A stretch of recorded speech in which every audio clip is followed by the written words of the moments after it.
Today we're headed out to the Wupatki National Monument. It's nestled between the Painted Desert and the Ponderosa Highlands of northern Arizona. It really is an unlikely landscape for a thriving community. In the early 1100s, it marked a time of cooler and wetter weather, and that's where the ancestors of the contemporary Pueblo Indians created a bustling center of trade and culture. All right, we have arrived at the Wupatki Visitor Center.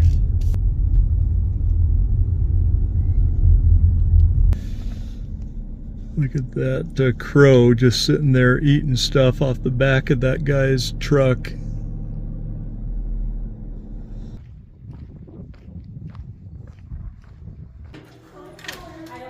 Hi guys. Thank you. Little visitor center here.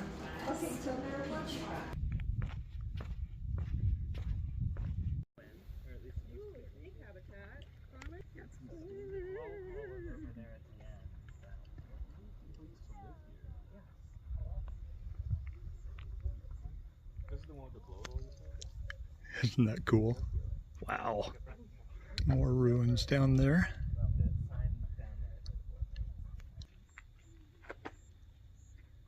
Boy, the construction is really cool.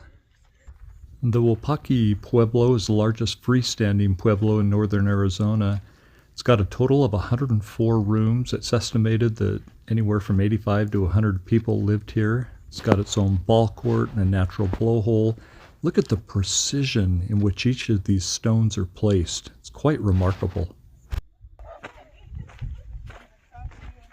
Tell me your name. I'm Julia. Julia, Greg. Nice to meet you. And tell me once again what's happening. So we use a mixture of soil, gravel, and some like acetone, and we basically fill in like the gaps that are caused in the mortar due to erosion to help preserve the structure. Cool. Yeah. Looks like an entire team of people. Well, thank you very much. Take care.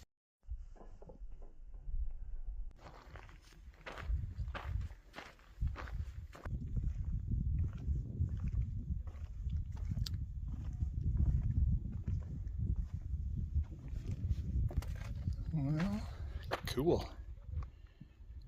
I have entered the arena. My parents ran a community theater, and it almost looks like people could just sit right here and watch a performance. Now that I'm up here, it's actually pretty good sized. Here's a secondary ball court with more of an oval shape to it.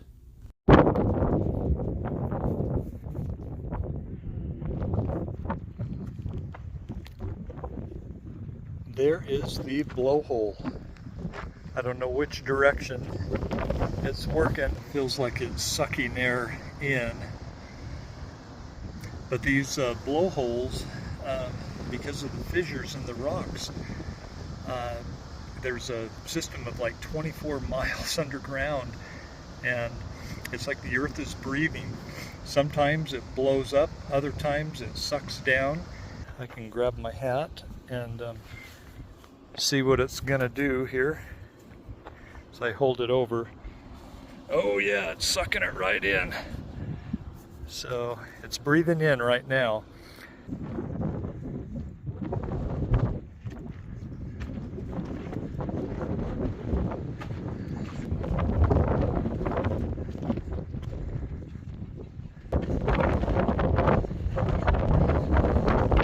Here's the backside of the ruins. Looks like we can go in this one. Sweet. So it looks like they find these big boulders, which are just littered all over the place, and then say, let's just start building, and we'll build a wall using these big boulders as kind of a superstructure foundation.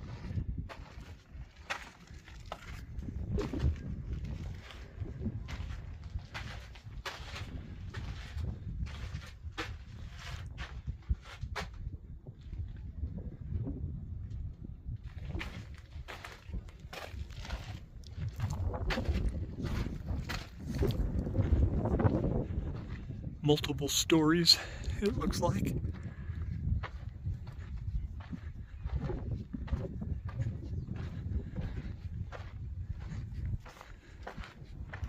Okay, that's cool.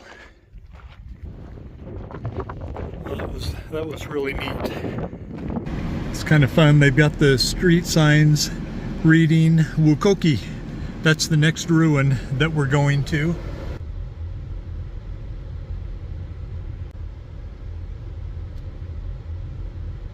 Well, it's toasty out here.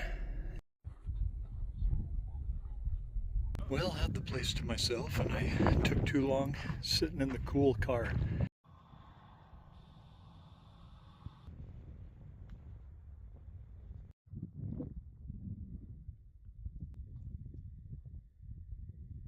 Kind of get a scale with the people that are walking up there.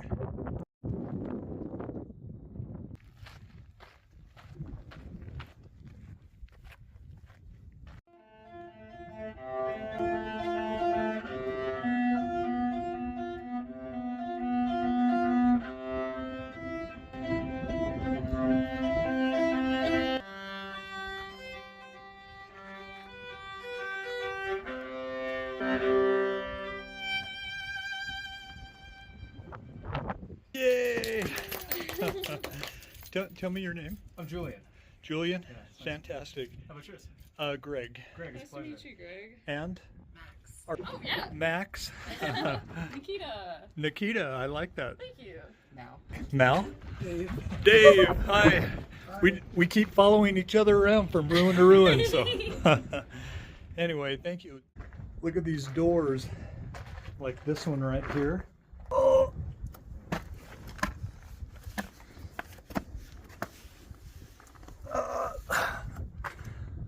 Did it.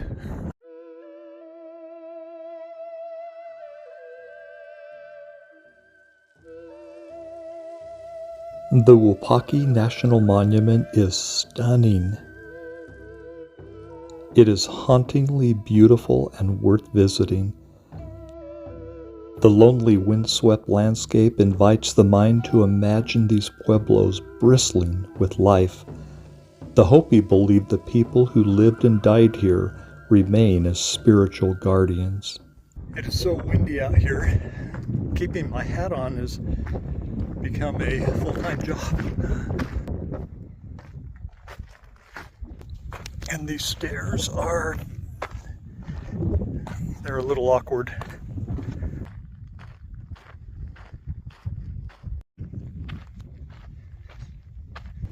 We've got about a 10-mile drive from Wukoki to reach the Citadel and Nalakihu ruins.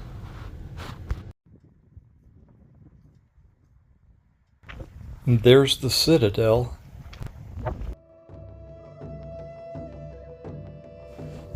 Nalakihu is a Hopi word meaning house standing outside the village. It's a small sandstone structure at the beginning of the trail. Based on tree ring dating, construction likely occurred in the late 1190s AD. It had 10 rooms on the ground floor and 3 or 4 rooms forming a second story. It's difficult to tell how many people would have lived here, though it could have been one family with multiple generations, aunts and uncles living together at the same time. The Citadel Pueblo sits atop a small cinder hill and can be seen by any of the surrounding smaller pueblos such as Lomaki and Box Canyon. The walls were built to follow the outline of the hill and constructed with both sandstone and the black volcanic rock called basalt. There are hundreds of smaller pueblo structures, anywhere from 1 to 20 rooms surrounding the citadel, as well as traces of agricultural fields, terraces, rock alignments, water catchments, and small dams.